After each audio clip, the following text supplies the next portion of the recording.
Point USA chapters that are watching all across America right now, you are the heartbeat of this future and of this movement. Everything that Charlie built, you guys are the legacy holders of that. You are living proof that his mission did not die with him. It lives through you. And Charlie always said the next generation will decide whether freedom endures. And because of you, I know that freedom will endure. The next speaker is a very, very special speaker, and she has had a heroic last year, and I believe she's the best mom in the world, truly the best mom in the world. She is my hero and the love of my life. Join me in welcoming Erika Kirk.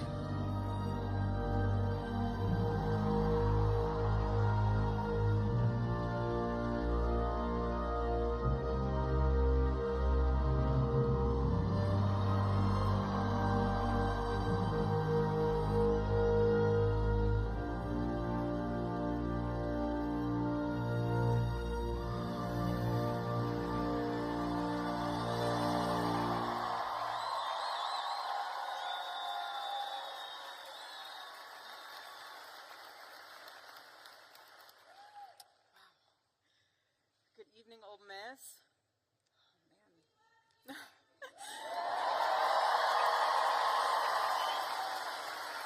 Love you guys, too. Oh, it's hard not to cry after watching that. I haven't seen that portion of him saying that video since that day happened. But Charlie, when he came onto campus, he loved to immerse himself in the culture of the campus that he was in.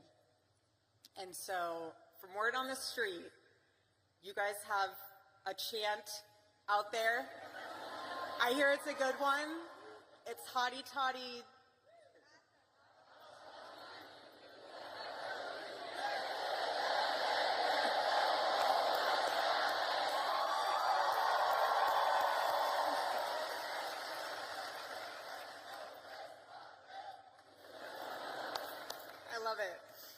I love it, but it's a tremendous honor and blessing to be on stage today, and this is what Turning Point USA is all about.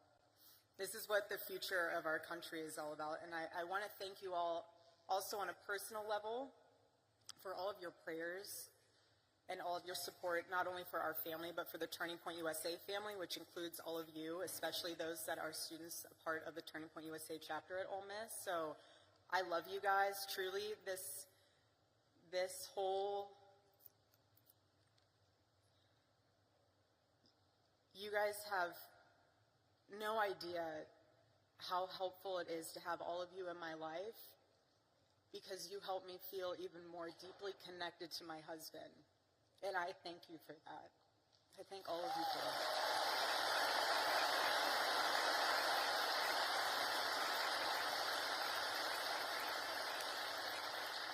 And I say that also because you guys are the heartbeat of Turning Point USA. You're the heartbeat of this organization, and every time we were at an event, especially one that Charlie was speaking at, he would always ask beforehand, he would always ask Mikey or the team, he'd say, who in the audience is a Turning Point USA chapter leader or chapter member? And whenever there was a student there, he would stop everything before the event and he would sit down with them.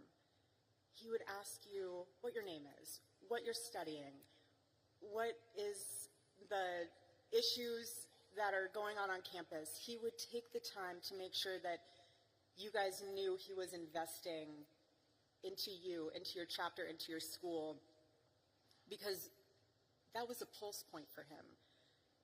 And being on campus right now for me is a spiritual reclaiming of territory. And let me explain that, because there is a lot of symbolism in today. It's Wednesday, 7 weeks.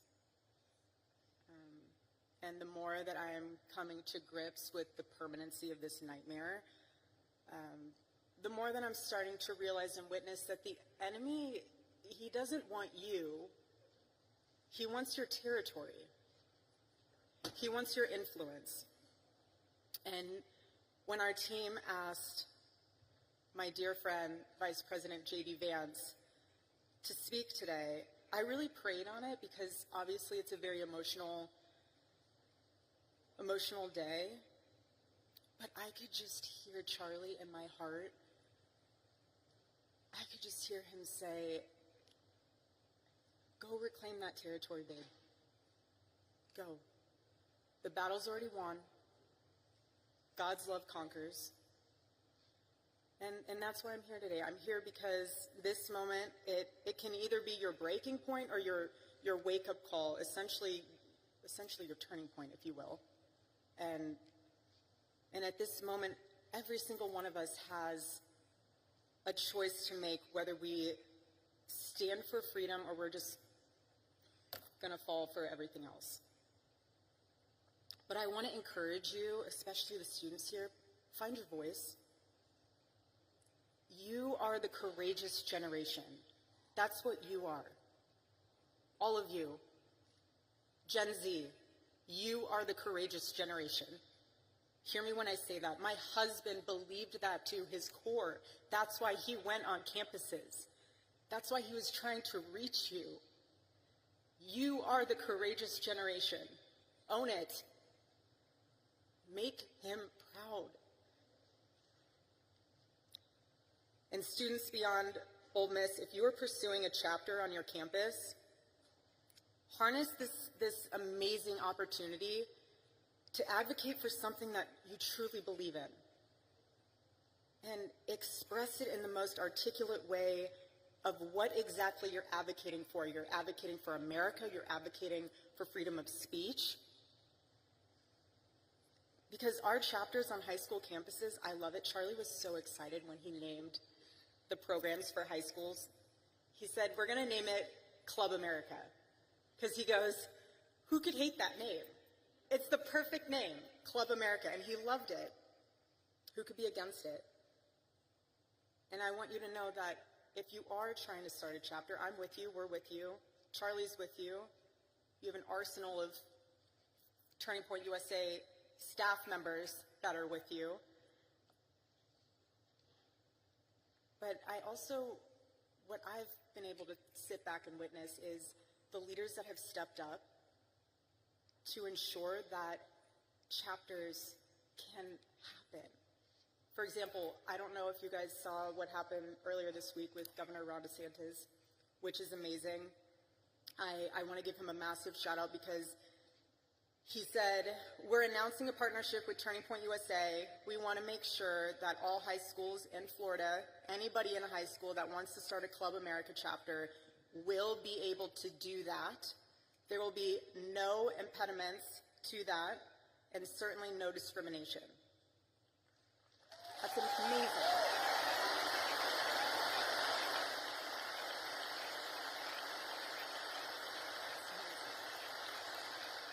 And then also, Governor Youngkin.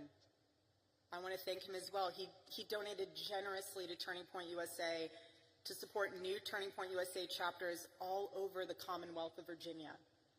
How powerful is that? It's amazing. I'm so grateful. So when I heard that, I just looked up and I was like, all right, Charlie, 2 down, 48 to go. I see you. But Club America and Turning Point USA chapters,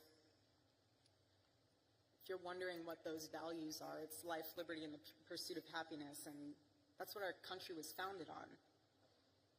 And when you succeed in establishing that chapter, I want to commend you because that experience will leave a mark on you that will influence every choice that you make for the rest of your life and generations to come. Earn your voice. Charlie loved the word earn. Earn your voice. This is about your legacy. Each one of you in this room, everyone watching, when you earn your voice and you stand up for what is right, that is a part of your legacy, your family's legacy, just as much as it is part of Charlie's legacy. Don't forget that. Don't ever forget that. Because if there's one thing I've learned, especially being with Charlie for the past 7 years, it's that the hope we're looking for is not found in Washington. It's not found in media. It's right here. All of you. This is the hope. And he saw that. He saw that. It's in stadiums like this. Charlie had a visual in his head. He loved the on-campus events, but for the night events, he would send Tyler pictures and the team pictures of, I want our chapter events to look like this. And he sent a picture of one of the largest college football stadiums in the country, packed. That was his vision. And that's what makes all of this so powerful, because your generation is living at a crossroads. And you are living in one of the most defining moments in American history. And we are all witnessing in real time the battle that is raging for the soul of your generation. Again, your generation. This is far more than political. And you will hear the world and the culture, for that matter, pressure you and say, go with the flow, don't ruffle feathers, don't say that, you might offend someone,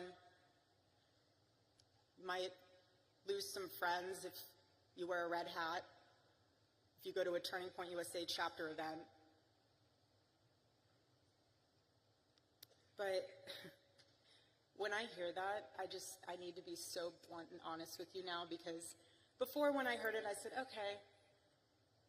Now when I hear that, if you're worried about losing a friend, you might. I lost my friend. I lost my best friend.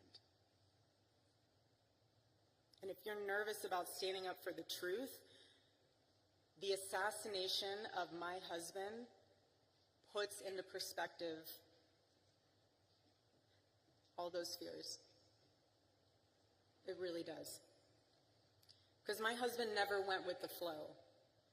He swam in the streams of significance. And Charlie knew so deeply to his core that comfort doesn't change the world. And you cannot influence the world when you look like it. The enemy of truth doesn't need to destroy a nation overnight. He just needs to convince people that truth no longer matters. And the enemy thrives when Christians don't speak up, when citizens don't vote, when students don't think for themselves. But in Ephesians chapter 5, verse 11, it says, have nothing to do with the fruitless deeds of darkness, but rather expose them. That's what it means to live as salt and light. To bring flavor to a world gone bland, and clarity to a world that lost its way and it's lost in confusion, because Christians are called to go into the public space to correct error with truth, and that's what my husband did. When he would sit there with his microphone, I got to watch this evolve over the years. At first, he would hold the microphone the whole time. He would listen. Then as years went on, he would put the microphone down, and he wasn't listening, he was hearing. He was absorbing what the students were saying and what they were asking. He was engaging. He was calm. He wasn't combative. He never insulted. He just wanted you to think. Again, like I said, he never told you what to say. He just wanted to challenge you so that what your convictions were, you actually understood why you had them, rather than they being talking points because your professor told you so or your friend told you so. He wanted the best of you because he demanded the best of himself. And Charlie would say this all the time: your rights don't come from the government, they come from God. And he knew what every founding father knew, and nearly almost every university has forgotten, that you cannot have freedom without virtue, and you cannot have virtue without God. And that's what makes this nation so different. That's what makes it worth defending as a courageous generation. And another thing that Charlie used to say all the time is that it does not take skill to be courageous. It takes a choice to be courageous. And now's the time to make that choice. Either you sit on the sidelines. I mean, I don't know what else can wake you up. I really don't know what else could stir that fire within you to get involved or to use your voice or to make a difference. If you're looking for another sign, I have no idea what to tell you. I just want to encourage you, though, that yes, this is about America, and yes, my husband would say saving Western civilization. That's true on both fronts. But deeper than that, this is about your soul, because the fight for freedom starts within, inside of each and every one of you. So again, please stand firm against the wickedness of the devil and the schemes of man. Be alert, because his tactics are so clever. What he'll do is he will find one thing. He will find fear, he'll find disappointment, he will find one thing, and he will wedge it in between you and the Lord, and he will make it grow. He will make it grow so much that you lose sight. It becomes this, almost like an eclipse, where the truth is hidden behind it. And yes, the light's still there, but you can't see it anymore. That's the enemy's tactic. And the bottom line is that the enemy doesn't need to change your theology. He just needs to change your vision. And if he can get in your head and blur your vision and distort your vision, he'll do whatever he can. But what the enemy forgets, though, is that the presence of a shadow is proof that there is light. He forgets that. And Charlie's murder might seem like we're standing in a shadow, as if death was the victory meant for the enemy, but looking around in this arena, you are proof that this light of truth burns so brightly. So brightly.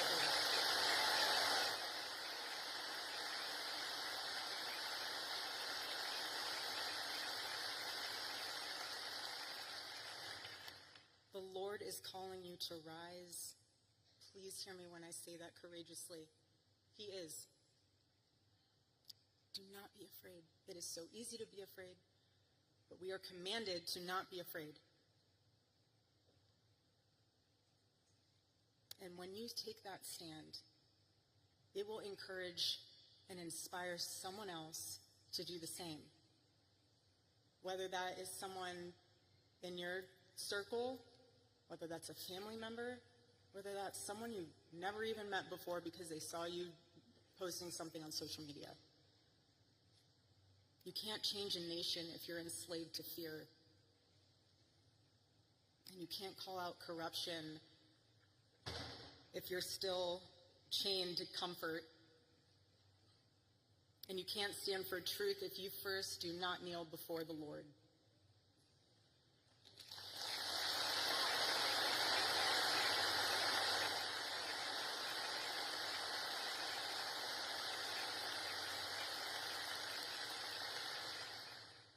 And I know I keep saying it, but I'm trying to drive home a point with you all being labeled as the courageous generation, because this generation will decide if America remembers who she is or if she'll forget. And I believe with all my heart that God placed you here now in Ole Miss, not by accident, but by assignment. There is no mistake that you are here in this stadium and arena today. No mistake. God doesn't make mistakes. Doesn't make mistakes. And when being on this campus, I think of 18-year-old Charlie, who would always say, you know, when I started this, I had no money, no connections, and I had no idea what I was doing. But what he did know what he was doing was that he was obeying the Lord. He was obeying what the Lord had placed inside of his heart to fight for. He did.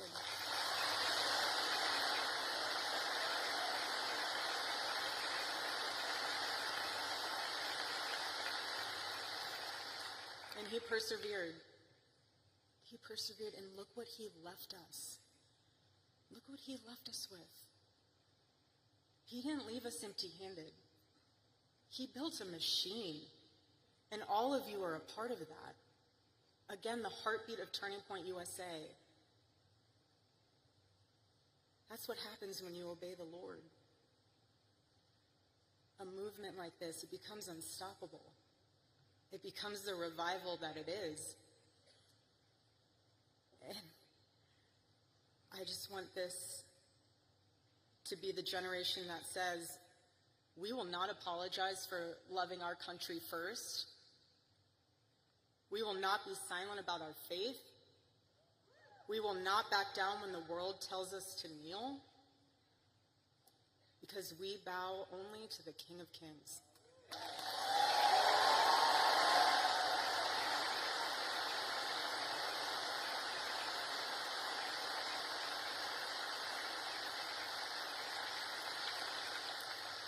And it's from him that we rise.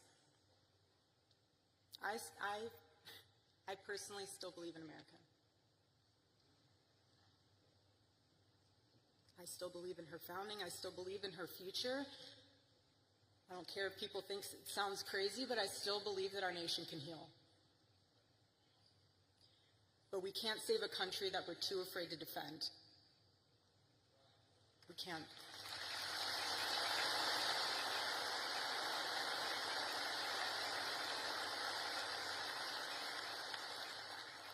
On a more personal note, when we first moved in our home, inside of our bedroom, I had on the side wall, when you walk in, it was above the bookshelves, it says, on two framed pieces of paper, it says, "They will be known by the boldness of their faith."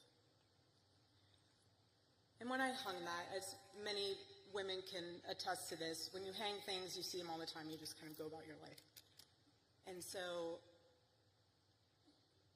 being in the position that I am now, it took me a while to even just make it back into our bedroom.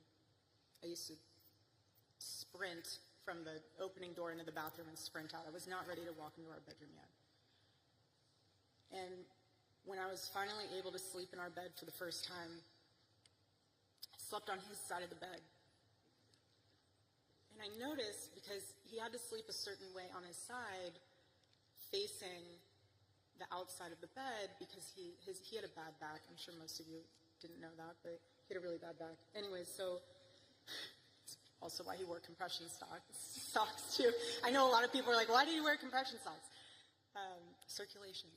Anyways, so he would sleep that direction, and so I found myself sleeping that direction as well. And when I woke up for the past several nights that I've been able to be in there, I saw that the first thing I'd see is that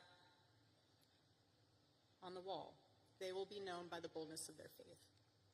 And I thought to myself, he saw that every single morning he woke up. I didn't, because I'm on the other side of the bed, so I'm facing the window. But he saw that every single morning. And then I thought to myself, because when I go to the office, I will never sit in his office chair. So there's like a couch on the side when you walk in, and I sit on the couch.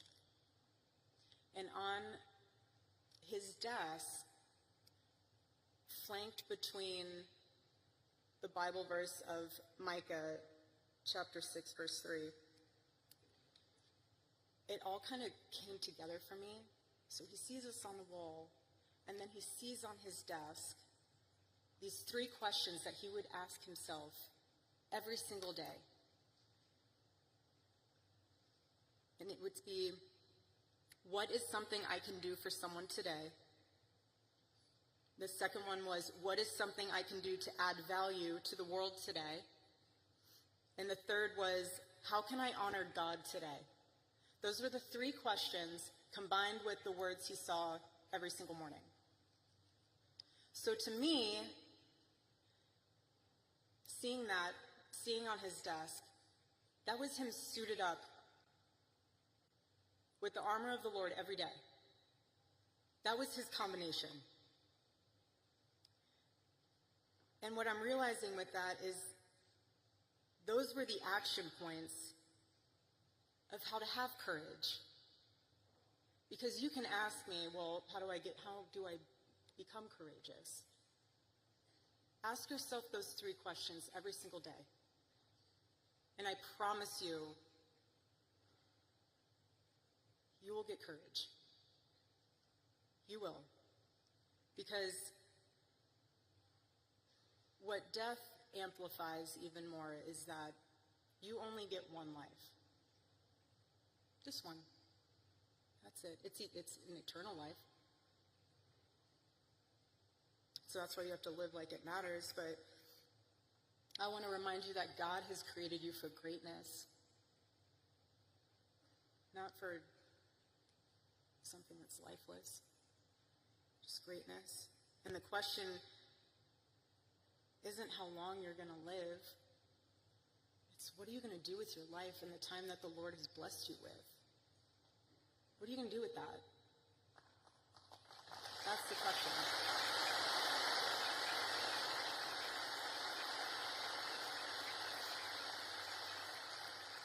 And when you get to the end of your life,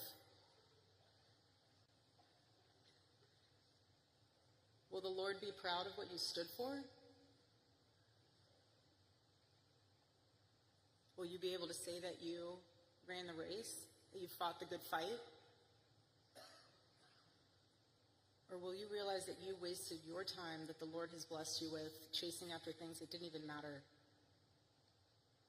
Hold that into perspective. And remember, being the courageous generation that you are, stand up for the truth, defend life, love your family fearlessly, love your spouse fearlessly, love this country, defend her, and serve our God. And don't think that it's someone else's role to do it. You do it. You do it. Do it for Charlie. Do it for Charlie.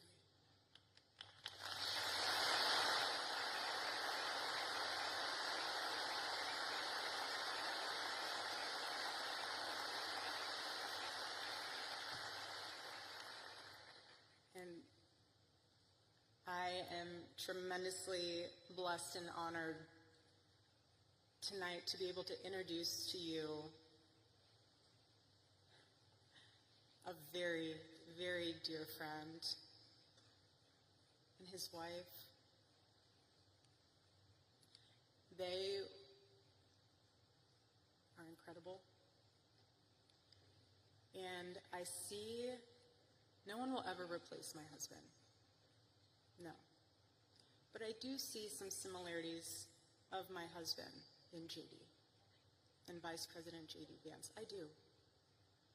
And that's why I'm so blessed to be able to introduce him tonight,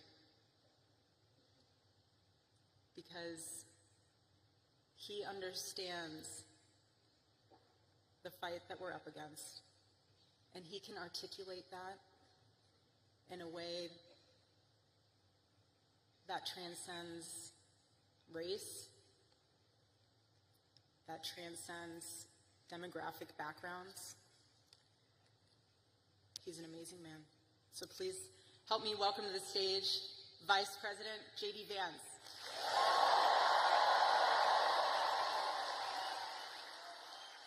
I am honored to introduce a friend of mine, somebody that I have just been so thrilled to see ascend American politics. His story is uniquely American. Growing up in poverty, difficult circumstances, serving his country honorably and heroically in the United States Marine Corps, being an America First champion in Congress, and somebody who I know will bring this vision to make America great again. Join me in welcoming J.D. Vance, everybody.